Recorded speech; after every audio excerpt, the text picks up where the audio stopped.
Hello दोस्तों, अब आप लोगों के सामने फिर एक नया वीडियो लेकर आ गए हैं जो कि असिस्टेंट इंजीनियर जूनियर इंजीनियर के लिए भी लाभदायक है, अभी चल रहे हैं।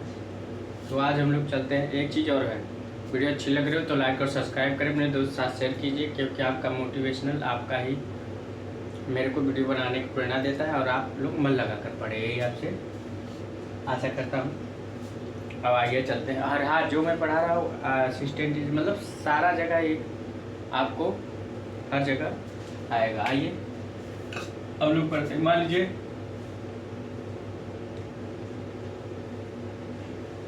ये कोई हालो एंड सॉलिड कंडक्टर है, ये चार्ज है। मान लीजिए क्या है, चार्ज है।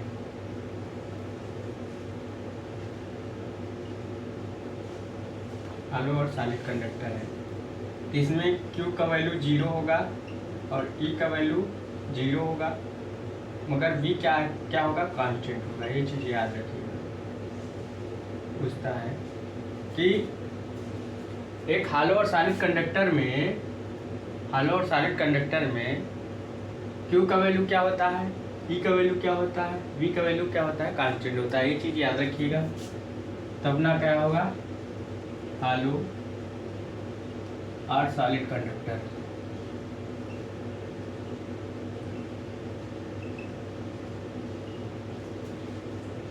सॉलिड कंडक्टर या चार्ज कंडक्टर जो बोल सकते हैं। तो उसमें Q का वैल्यू 0, E का वैल्यू 0 और V कांस्टेंट होगा। तो चार्ज 0 होगा,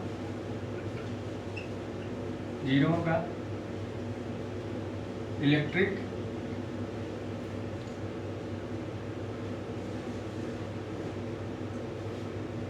ये क्या है,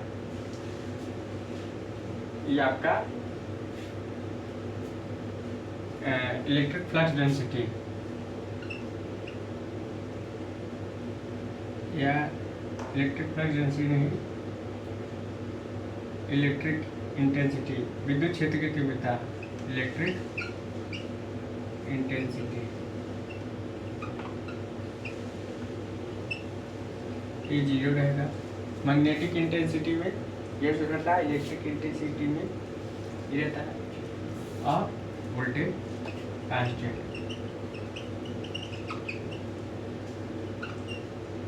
इक्वल टू कांस्टेंट। वोल्टेज क्या होगा, कांस्टेंट होगा, V कांस्टेंट होगा। चीज़ याद रखिएगा। और एक चीज़ याद रखिएगा कि electric line of force, note down करके लिख, electric line of force note करते जाइएगा, सब नोट पॉइंट है। Electric line of force, electric line of force equal potential surface, equal potential surface, real surface always perpendicular,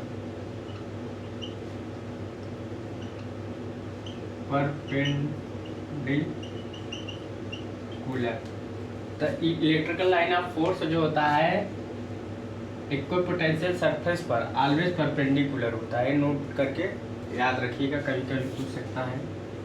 ये भी पूछा गया एग्जाम में, ये भी पूछा गया, बी पूछ लेता है, बी कांस्टेंट है। या इलेक्ट्रिकल लाइन ऑफ फोर्स है, क्या नाम है, equal potential surface always perpendicular रहेगा, ये चीज़ याद रखिएगा।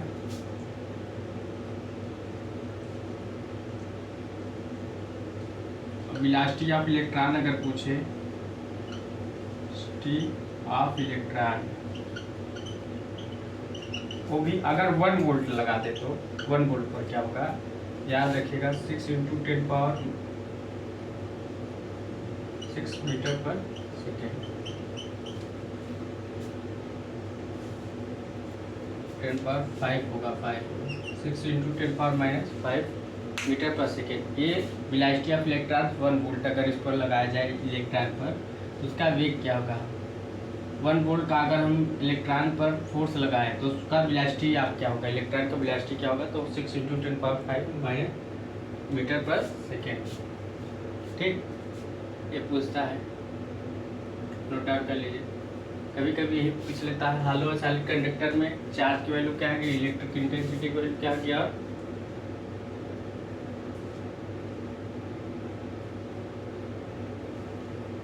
और वोल्टेज क्या होगा, कांस्टेंट होगा।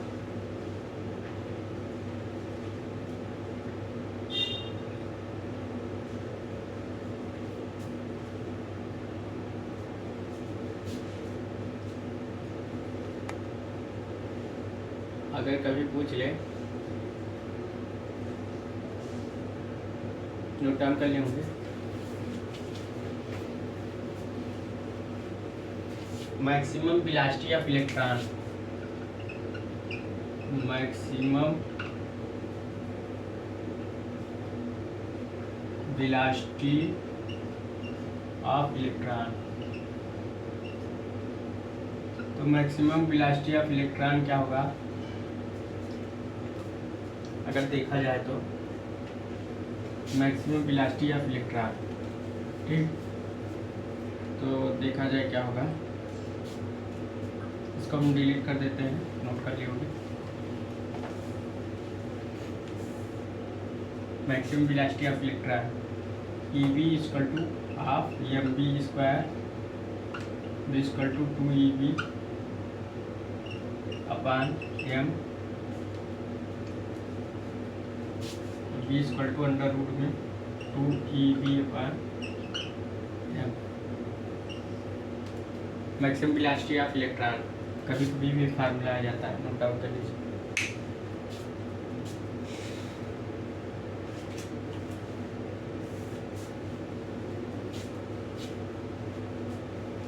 क्वेश्चन कुछ भी पूछ सकता है।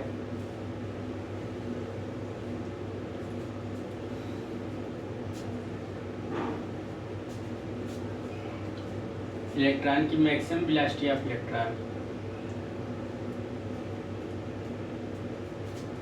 अब हम डाइपोल, इलेक्ट्रिक डाइपोल के बारे में पढ़ते हैं कि इलेक्ट्रिक डाइपोल होता है क्या, उसके बारे में पढ़ते हैं।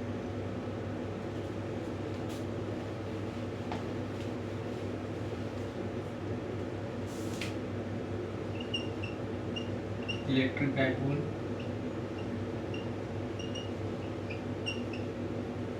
अगर इलेक्ट्रिक डाइपोल की बात करें तो मान लीजिए अपोजिट चार्ज हैं, एक पॉजिटिव एक निगेटिव, और इनके बीच की डिस्टेंस 2a है, यहाँ p, तो इक्वल एंड अपोजिट साथ एंड स्मॉल डिस्टेंस, वही इलेक्ट्रिक डाइपोल हो गया। इक्वल है, अपोजिट चार्ज है, स्मॉल डिस्टेंस 2 है, तो ये इलेक्ट्रिक डाइपोल हो गया। तो P equal to Q equal to 2a, ये फार्मूला हो गया इलेक्ट्रिक डाइपोल का।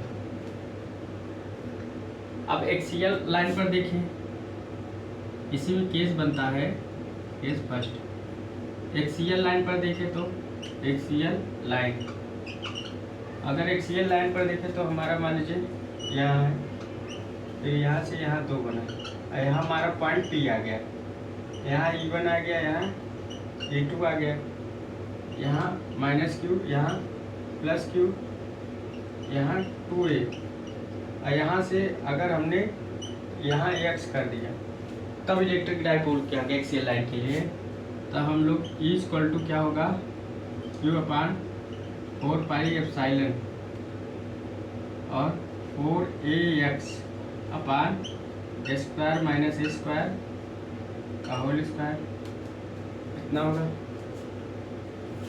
तो क्या हो जाएगा, ये क्या हो जाएगा, p वेक्टर अपान 2x, और क्या हो जाएगा 4 pi epsilon s square minus a square upon का होल स्क्वायर। ये इलेक्ट्रिक डाइपोल हो गया। नोट डाउन कर लिए। एक्सियल लाइन के लिए अगर ऐसा पूछता है तो एक्सियल लाइन के लिए होगा, याद रखिएगा बस, इलेक्ट्रिक डाइपोल क्या होता है।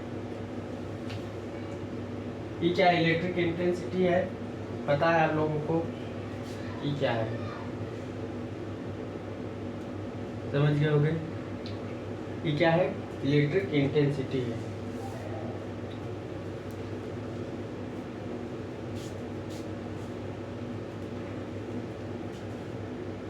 कभी कभी पूछ सकता है तो ये क्या है, इलेक्ट्रिक डाइपोल है, इलेक्ट्रिक इंटेंसिटी है।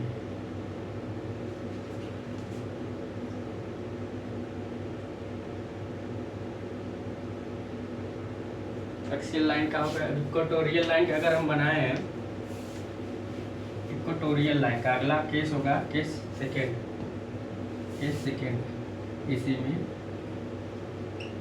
इक्वेटोरियल लाइन,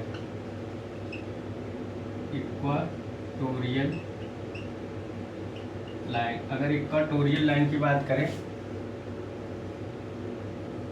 तो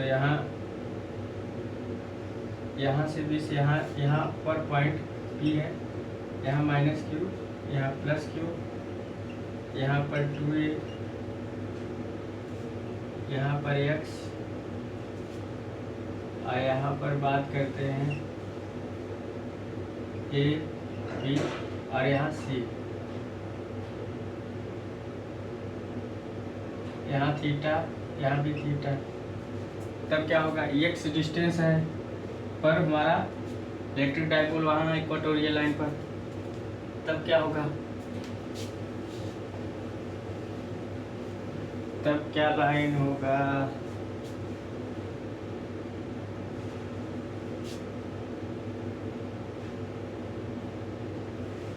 तब आपका होगा equal to P vector 4 pi epsilon S square plus A square 3/2 equatorial line का हो गया।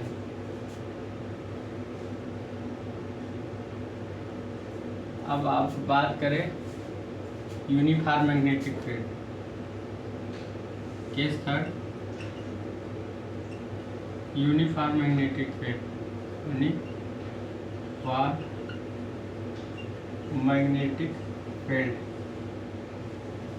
यूनिफॉर्म मैग्नेटिक फील्ड की बात करें तो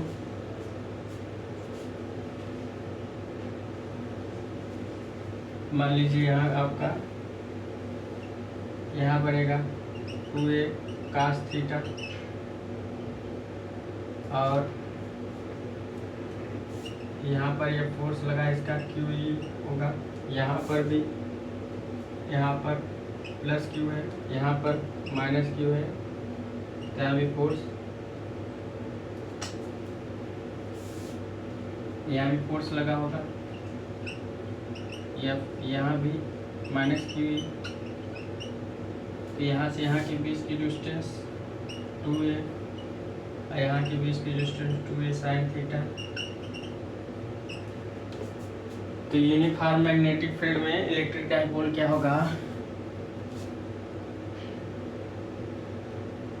टाउ बराबर PE। देखो मान लीजिए point A, B and C, tau बराबर F into AB, F into AB, बल गुणित दूरी, F इक्वल टू Q, और AB का मान 2a साइन थीटा। क्या होगा, 2a तो PE हो गया, PE साइन थीटा, टाउ बराबर क्या निकला, 2a PE साइन थीटा। ऊपर का नोट डाउन कर लिए तो याद कर लीजिएगा।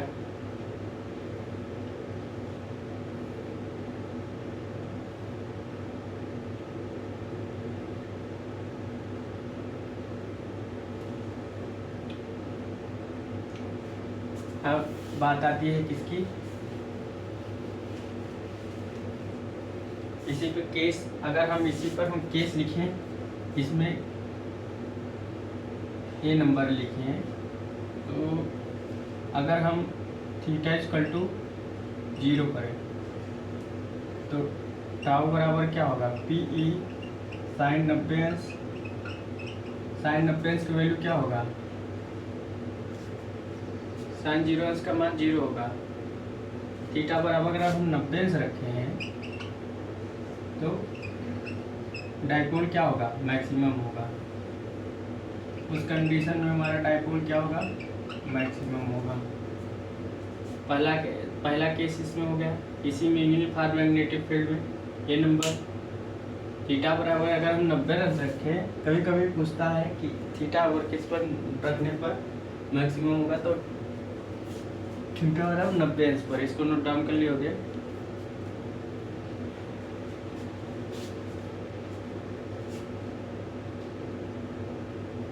याद रखिएगा ये पूछा है टाउ बराबर पी साइन थीटा। अगर हम लोग बात करें अगला, क्या बात करें, इसमें बी नंबर करें थीटा बराबर 0। अगर थीटा बराबर 0 कर रहा है, क्या कर रहा है, थीटा बराबर 0, तो टाउ बराबर पी ई साइन 0 अंश, तो साइन 0 का मान 0 हो गया, तो टाउ बराबर 0, तो डाइपोल क्या हो गया, मिनिमम हो गया, मिनिमम। नोट डाउन कर लीजिए, डाइपोल क्या हो गया, मिनिमम हो गया। ठीक, तो डाइपोल आपका क्या हो गया, मिनिमम हो गया।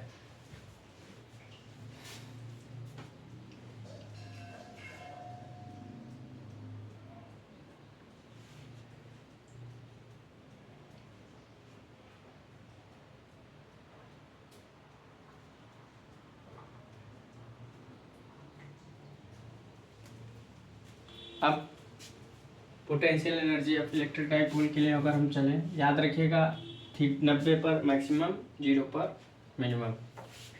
अब potential energy of electrical dipole, potential energy अगर लिखे तो पोटेंशियल एनर्जी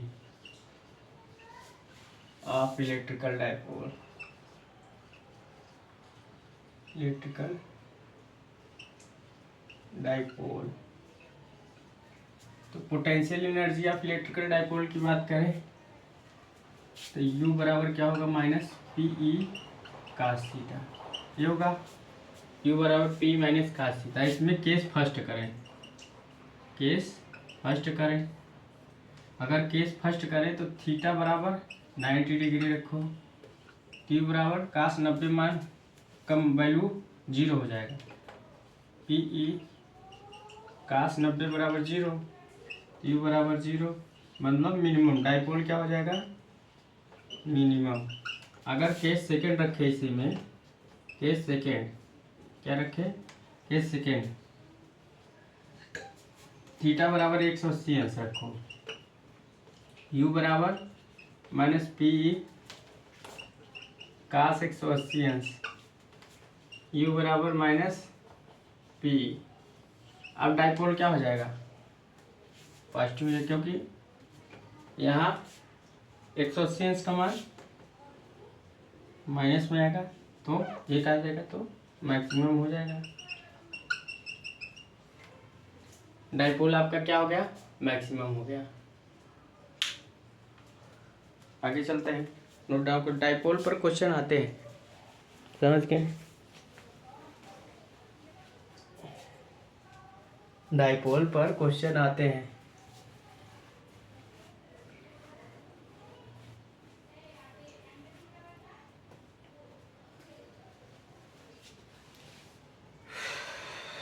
अब अगला केस लिखते हैं,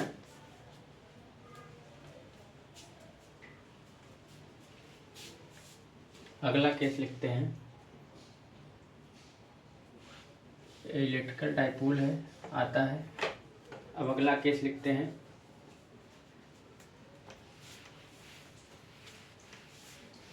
याद रखिएगा कि थीटा बराबर अगर 90 अंश रहेगा तो इसमें,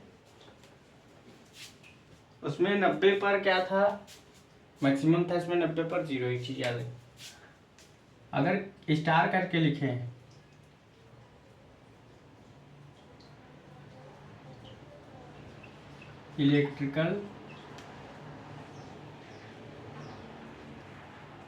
electrical dipole,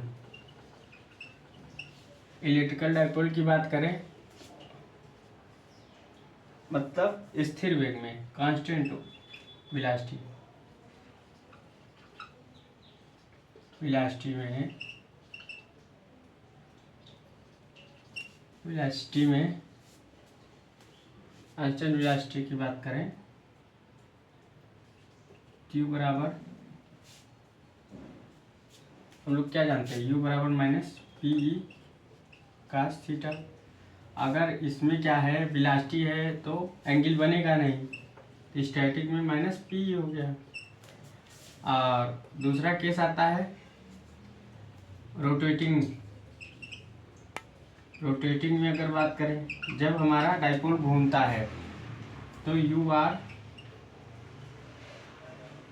minus P cos theta. तो यू आर, तो अगर हम U R minus U S कर दें, U R minus U S कर दें, तो यू आर की वैल्यू क्या है, minus P cos theta plus P. तो अगर हम माइनस पी कॉमन ले लें तो 1 प्लस कास थीटा हो जाएगा, माइनस से कर दें तो P E 1 minus cos theta. तो U R minus U S. Electrical dipole पूछता है, नोट डाउन कर लीजिए। तो इक्वेटोरियल लाइन का क्या होगा, एक्सियल लाइन का क्या होगा, याद रखिएगा। एक्सियल लाइन का क्या होता है, एक्स स्क्वायर माइनस स्क्वायर का होल स्क्वायर। इक्वेटोरियल लाइन का एक्स स्क्वायर प्लस स्क्वायर का 3/2। और बात किया जाए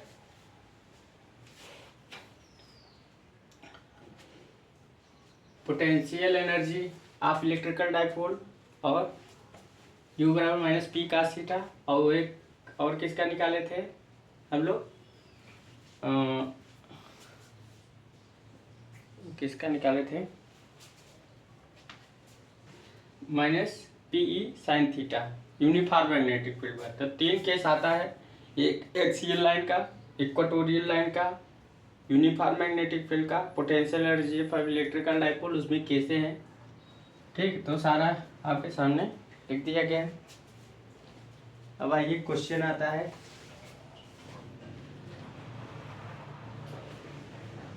एक चीज याद रखिएगा, रिलेटिव परमिटिविटी, क्या याद रखिएगा, रिलेटिव परमिटिविटी को एक नाम से और जानते हैं,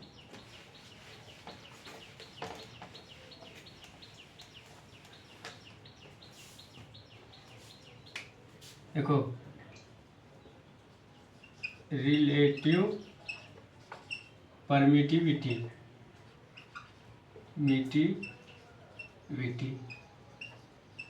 इसको एक नाम से और जानते हैं, इसको एक नाम से और जानते हैं डाइलेक्ट्रिक कांस्टेंट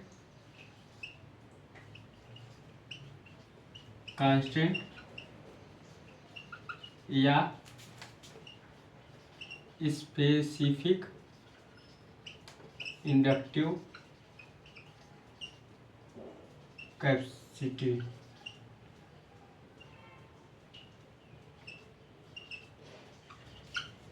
डाइलेक्ट्रिक कांस्टेंट या स्पेसिफिक इंडक्टिव कैपेसिटी, मतलब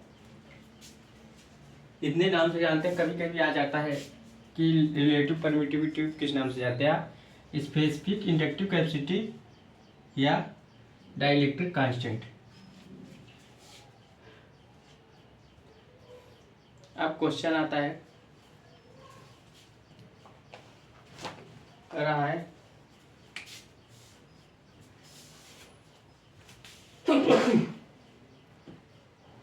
इन, कर लियोगे, याद रखिएगा, कभी कभी पूछ लेता है तो आप लोग भूलिएगा नहीं। क्वेश्चन है, in a hydrogen atom,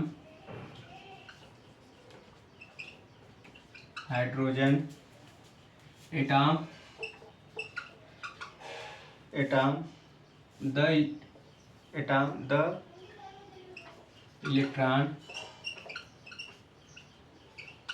electron revolves around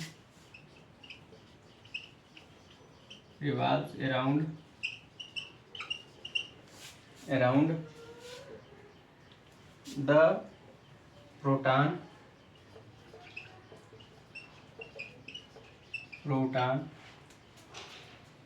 in an orbit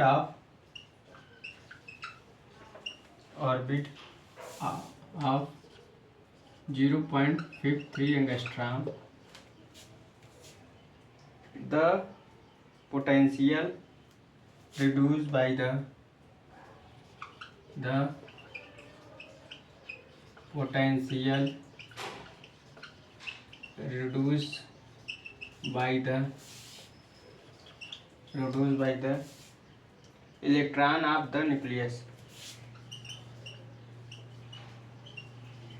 electron of the nucleus.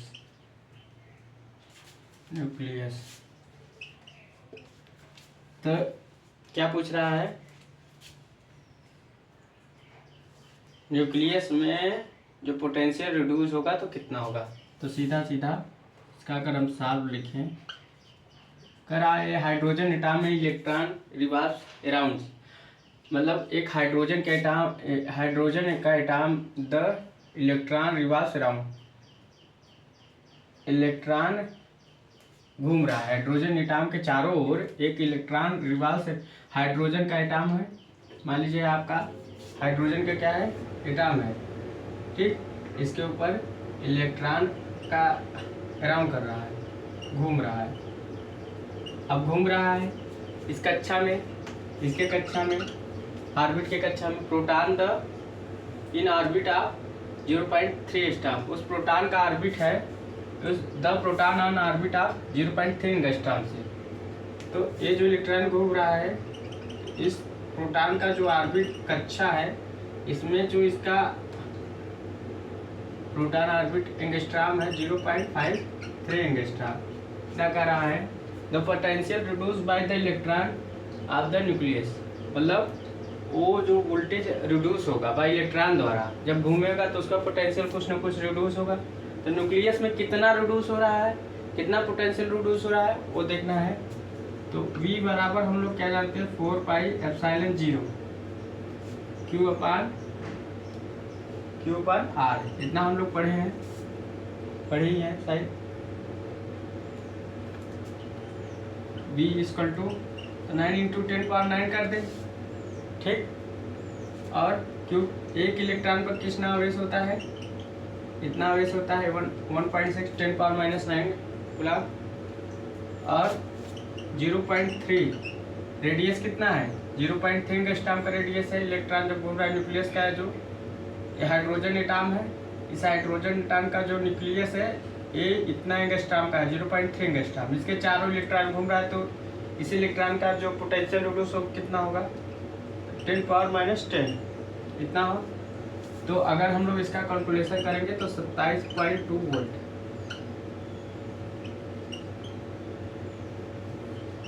Answer है। ये इम्पॉर्टेंट करके लिख लीजिएगा, कहीं अगर क्वेश्चन फंस गया तो आपको नंबर दिला देगा।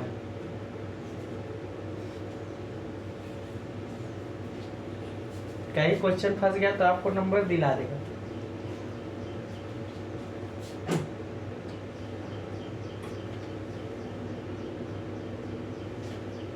कहीं अगर क्वेश्चन फंस गया तो आपको नंबर दिला के जाएगा। दूसरा बेचारा सोचेगा कि यार क्या करना है, क्या कह रहा है। तो कह रहा है जो है सुनना चाहते कि हाइड्रोजन एटॉम के चारों ओर इलेक्ट्रॉन रिवॉल्व अराउंड घूम रहा है on the orbit 0.3 angstrom, proton the orbit 3 angstrom. इसका जो ऑर्बिट का न्यूक्लियस का डायमीटर 0.3 एंगस्ट्रॉम का है। तो potential reduce by the electron in nucleus, तो पोटेंशियल कितना रिड्यूस होगा उसके न्यूक्लियस में। तो हम लोग ये जानते हैं V = 4πε/Q/R। तो एक इलेक्ट्रॉन पर कितना आवेश होता है, इतना है।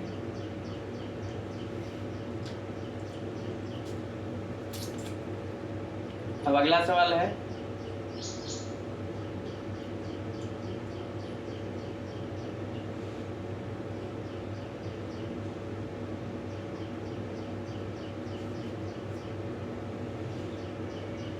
अगला सवाल देखते हैं। नोट डाउन कर लिए होंगे। ये 27.2 वोल्ट याद रखिएगा, पूछ लेगा तो बता देना है, बहुत ज़्यादा उड़ना नहीं है। अब आगे चलते हैं। कह रहा है an uncharged and uncharged parallel plate capacitor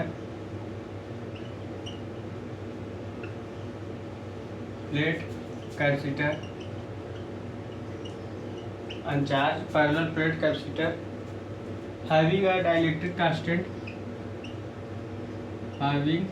a dielectric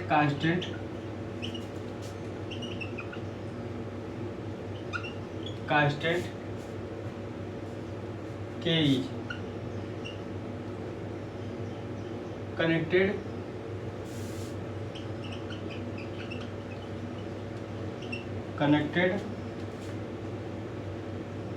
to a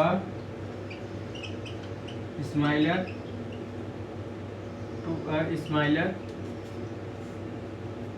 air core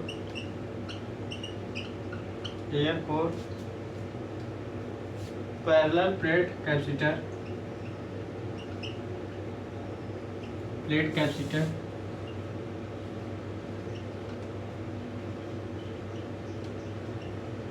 parallel plate capacitor charged to a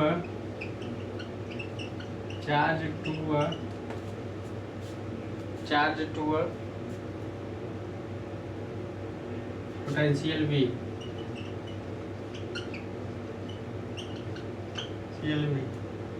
the two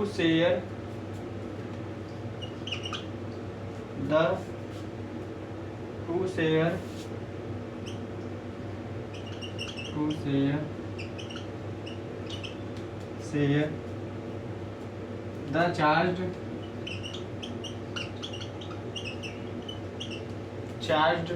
and the common potential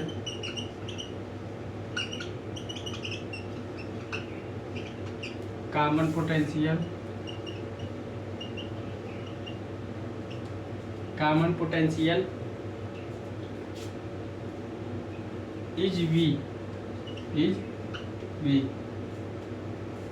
The dielectric constant is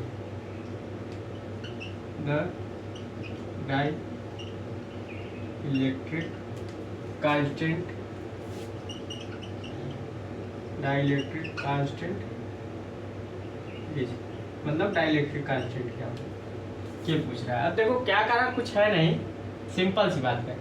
कर रहा है क्वेश्चन क्या है, uncharged parallel plate capacitor having a dielectric constant K, ठीक, uncharged capacitor है connected to smaller air core parallel plate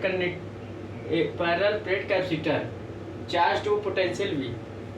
कह रहा है जो अपना कैपेसिटर है, एक अनचार्ज कैपेसिटर है, मान लीजिए एक अनचार्ज कैपेसिटर है, ठीक, जिसका डाइलेक्ट्रिक कांस्टेंट K है, ये चार्ज है, ठीक, parallel plate is connected to a smaller air core parallel plate capacitor charged to a potential V।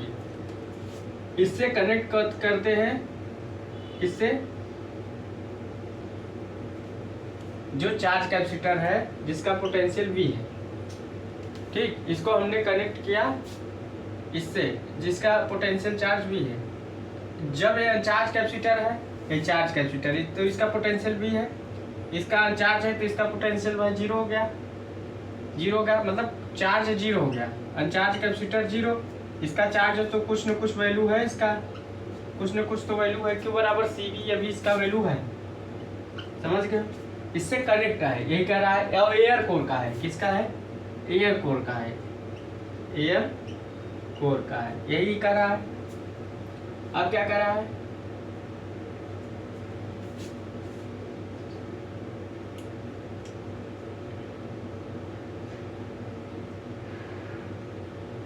the two share the charge, मतलब दो टू शेयर द चार्ज, अगर दोनों में चार्ज को शेयर किया जाए, जैसे इसका चार्ज जीरो है, इसका चार्ज कुछ है, the common potential is V, common potential V होगा। इन दोनों का कॉमन पोटेंशियल अगर देखा जाए तो V होगा, क्या होगा, कॉमन पोटेंशियल V, कुछ न कुछ पोटेंशियल V होगा, कॉमन पोटेंशियल। तो डाइलेक्ट्रिक कांस्टेंट K की वैल्यू पूछ रहा है, जो K की वैल्यू क्या होगी, तो सिंपल सी बात है, हम लोग फार्मूला लिखवाए हैं, सॉल्व। कॉमन पोटेंशियल क्या है, पहला जो कैपेसिटर है तो अनचार्ज है, तो उसका जो क्यू का वैल्यू 0, इसका क्यू का वैल्यू रहेगा, इसका कांस्टेंट क्या है, इसका वोल्टेज भी है, तो इसका भी कुछ न कुछ कांस्टेंट दिया है, नहीं इसका दिया है। तो कॉमन पोटेंशियल अगर हम लोग देखा जाए, कॉमन पोटेंशियल तो V = Q1 + Q2 अपान C1 + C2 होगा। कॉमन पोटेंशियल का फार्मूला हम लोग पढ़े हैं, बहुत ज़्यादा कुछ करना है नहीं।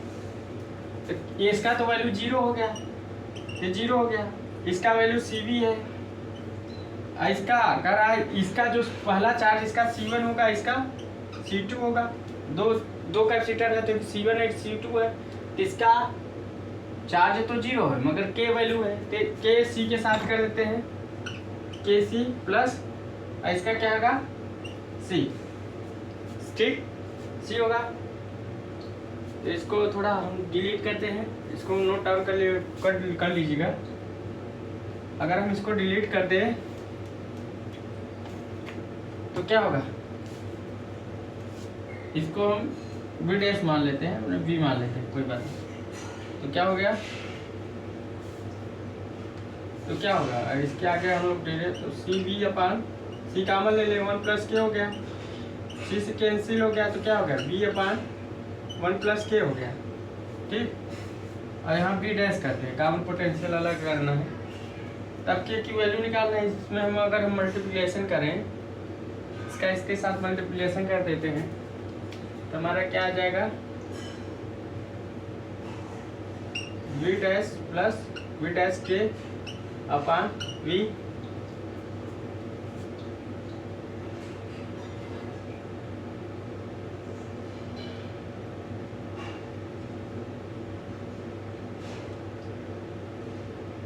कॉमन पोटेंशियल ही पूछ रहा है ना, डाइलेक्ट्रिक कांस्टेंट।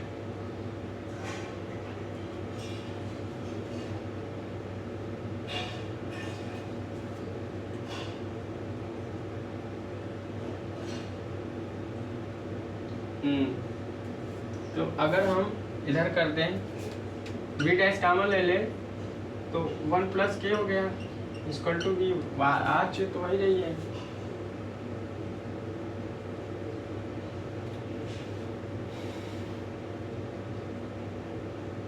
अच्छा।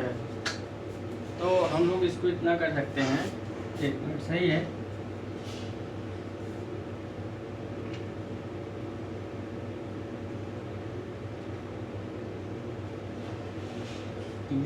V के V', हाँ अब आ गया, इधर नोट डाउन कर लियोगे, न्यूमेरिकल तो नोट डाउन कर लियोगे, ऊपर वाला एक न्यूमेरिकल थोड़ा सा डिलीट कर देते हैं यहाँ तक का। तो यहाँ क्या हो गया, ऐसे न करिए, यहाँ तक रहने दीजिए। उसके बाद ये क्या हो गया आपका, अगर हम उधर ले जाएंगे तो क्या हो जाएगा, V' V = V', समझ गए। उधर ले जाएंगे तो V - V' हो जाएगा, तो क्या हो जाएगा, V - V' अपान V'। आ गया आंसर आपका, प्लीज। तो क्वेश्चन कैसा भी पूछे, आपको अच्छे से पढ़ना है, रीड करना, उसको बाद लगाना क्या क्या कह रहा है, ठीक।